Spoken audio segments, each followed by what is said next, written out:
I was only 15 when the letter arrived. I can still remember the way my hands shook as I tore open the brown envelope. The bold letters on top of the page read, "Congratulations, Fiona Williams." My heart leaped. I had gained admission into one of the top higher institutions in the city. Mum hugged me tight, tears in her eyes. "Baby girl, you've made me proud. At 15, and already in college. God has done it."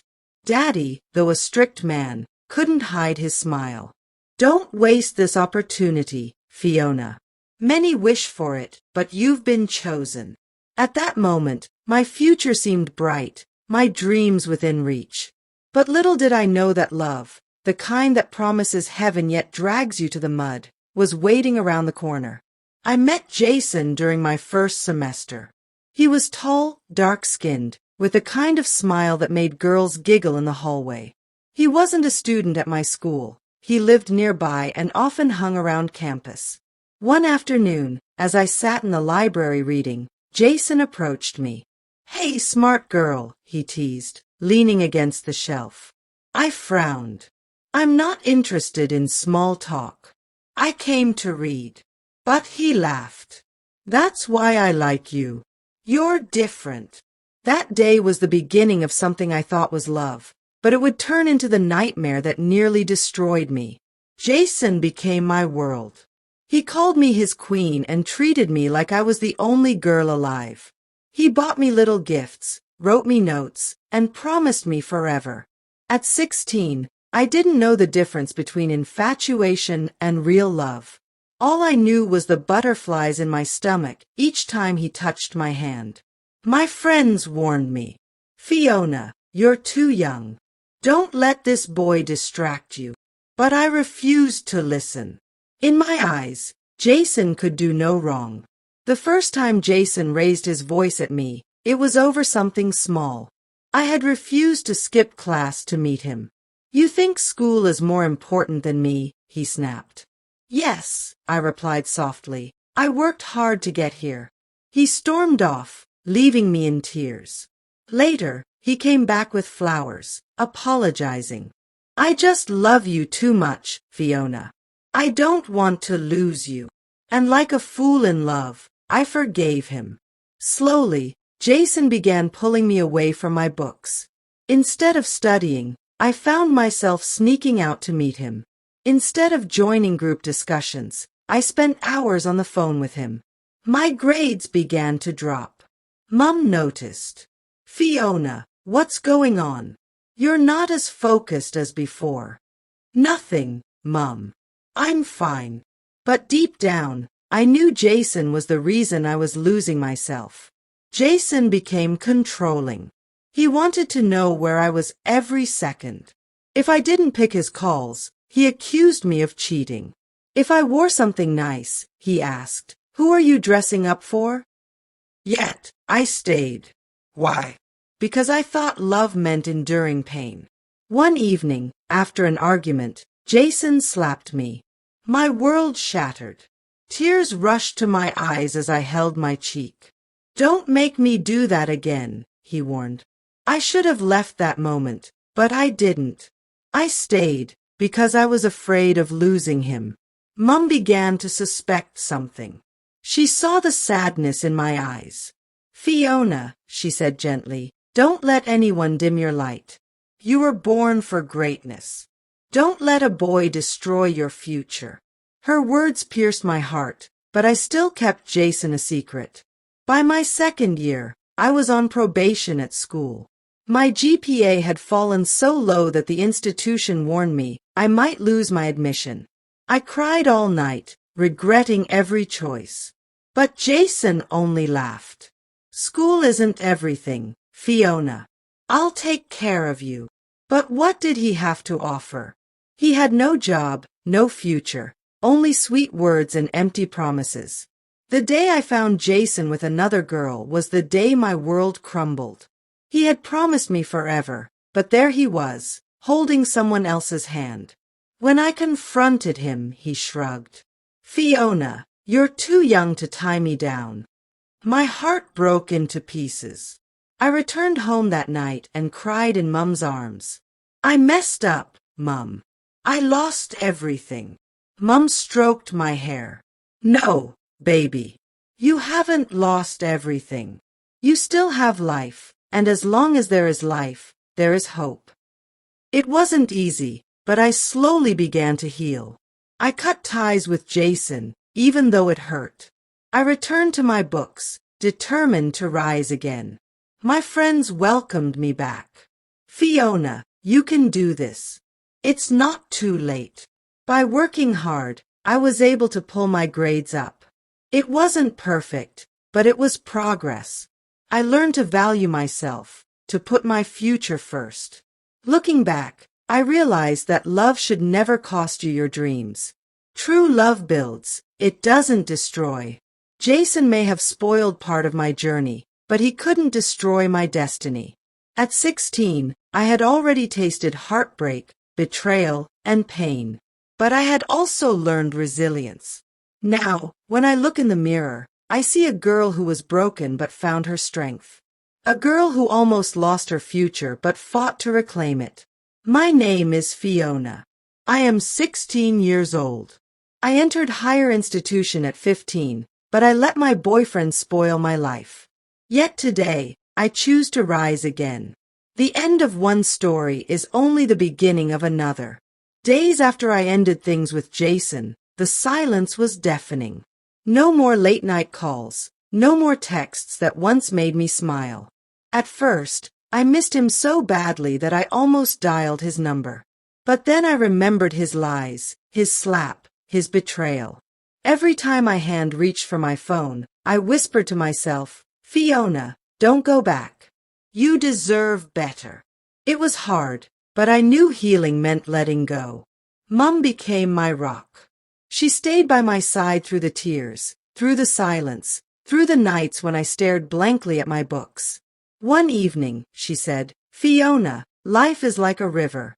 Sometimes it flows gently, other times it's rough. But as long as you keep moving, you'll reach the ocean. Her words reminded me that my story wasn't over. Campus wasn't kind to me. Word had spread about my relationship with Jason. Some girls whispered when I passed. Others mocked me, saying I was too fast for my age. It hurt deeply, but I held my head high. I told myself, I will not let shame bury me. I'll rise above this. That was the moment I decided to fight for my name and my future. One of my professors, Mrs. Robinson, noticed my struggles. After class, she called me aside. Fiona, you're a bright girl, but your fire is dimming. What's going on? Tears welled up in my eyes, but I couldn't tell her everything. Still, she placed a hand on my shoulder. Don't let life waste you. Whatever happened, let it fuel your greatness. Those words became my turning point. I began spending more time in the library again. My notebooks filled with new ideas, my assignments returned with better grades. Some nights, I stayed up studying until dawn. My eyes burned, but my heart felt alive again. Every page I read was like a brick rebuilding the house I had allowed Jason to tear down. While some mocked me, others stood by me. My closest friends, Sharon and Melissa, refused to let me drown in self-pity. Sharon said, Fiona, you've always been the smartest among us. Don't let one mistake define you. Melissa added, the best revenge is success. Show everyone you can rise. Their loyalty reminded me that real friendship is rare, but powerful. Jason wasn't gone completely. He tried to call me again. One night, he even waited outside the gate of my hostel. Fiona, I'm sorry. Take me back, he pleaded. But I looked him straight in the eye and said, you had your chance. You ruined it. I'm done. It was one of the hardest things I'd ever done, but also one of the most liberating. I began speaking up in class. I started answering questions, joining group projects, and presenting ideas. At first, my voice trembled, but gradually, I became confident. I realized I wasn't just recovering, I was growing stronger than before. Every small win reminded me that Fiona still had a destiny. One night, while reflecting, I realized that my dream wasn't just about graduating. I wanted to inspire other young girls like me. Girls who thought love meant losing themselves. Girls who thought a mistake meant the end of their future. I promised myself that one day I would share my story, not as a tale of shame, but as a testimony of survival. By the time I turned 17, people no longer whispered about my past. They started noticing my growth, my resilience, my determination. I wasn't the broken girl Jason left behind. I was Fiona Williams, the girl who rose again. I learned that love is not about losing yourself. It's about finding someone who helps you grow. But before you find that person, you must love yourself enough not to settle for less. My journey wasn't perfect, but it was mine. And through it, I found my strength. By my second year in school, things had started to shift. My professors began to notice my improvement. "Good work, Fiona," they said whenever I submitted assignments. The girl who almost lost everything was now standing tall again. I was no longer Jason's shadow. I was my own light. Even though I was healing, a part of me still carried guilt. I blamed myself for wasting precious time, for almost throwing away my future. But Mama told me one night, "Baby girl, forgiveness is not just for others, it's for yourself. Stop holding on to guilt. It's heavy." That night, I whispered to myself, "Fiona, I forgive you." And something inside me broke free. I slowly moved away from the crowd that gossiped about me. Instead, I surrounded myself with students who were serious about life. They weren't into parties or rumors. They were into goals and dreams. With them, I felt safe, inspired, and focused. That was when I realized, your friends can either break you or build you. One afternoon, a lecturer gave us an assignment that required public speaking. I was nervous, but when I stood in front of the class, my voice was clear, my words flowed, and my classmates listened. Afterwards, Melissa whispered, "Girl, you're gifted. You can speak, you can move people." That was the day I discovered a new part of me, my voice. I began volunteering with a small student group that visited high schools, talking to younger girls about education and self-worth. The first time I shared my story, the room went silent. Then one girl raised her hand and said, "Thank you, Fiona. I thought I was the only one." At that moment, I knew my pain had a purpose. One weekend, I saw Jason again. He looked older, tired, his charm faded. He tried to start a conversation, but I only smiled politely and walked away. Inside me, I felt no anger, no regret, just freedom. I had moved on, and he was no longer part of my world. That day, I knew I had truly healed. Mama never stopped encouraging me. Every time she saw my reports, she clapped her hands. "That's my baby girl. Look at you shining again." Her joy became my fuel. I wanted to make her proud, to repay her for all the nights she held me when I cried. In my third year, I met someone new, David. He wasn't like Jason. He wasn't loud, flashy, or controlling. He was calm, respectful, and genuinely cared about my growth. We became friends, nothing more at first. I was cautious, but deep inside, I felt something different, something safer. David never rushed me. He encouraged me to focus on school, reminded me of my worth, and supported my advocacy work. For the first time, I realized that love could feel like peace, not chaos. Still, I promised myself, "Fiona, never lose yourself again. School and dreams come first." By the time I was preparing for graduation, I was no longer the scared 15-year-old who thought a boyfriend was her whole world.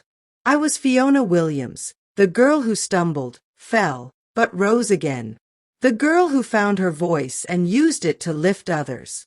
I learned that heartbreak doesn't end your journey, it sharpens you for the future.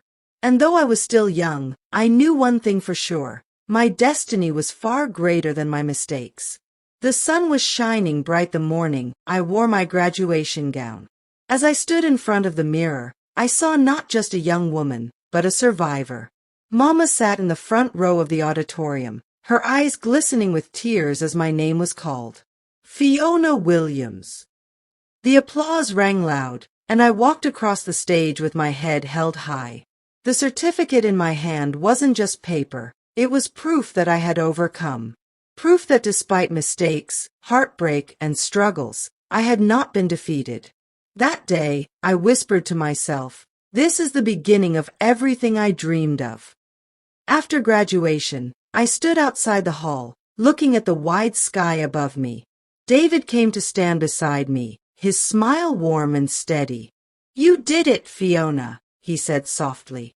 I smiled back. No, we did it. Mama, my friends, my professors, everyone who believed in me. And me. I finally believed in myself. I thought of Jason for a fleeting second, but not with pain, only with gratitude. His betrayal had pushed me to find my strength. As the breeze blew across my face, I knew my story was not ending, it was only changing chapters. From a broken teenage girl to a young woman ready to face the world. I was no longer the girl who let love spoil her life. I was the girl who turned her pain into power, her scars into lessons, and her story into hope for others. And so, I stepped forward into the new dawn of my life, fearless, whole, and free.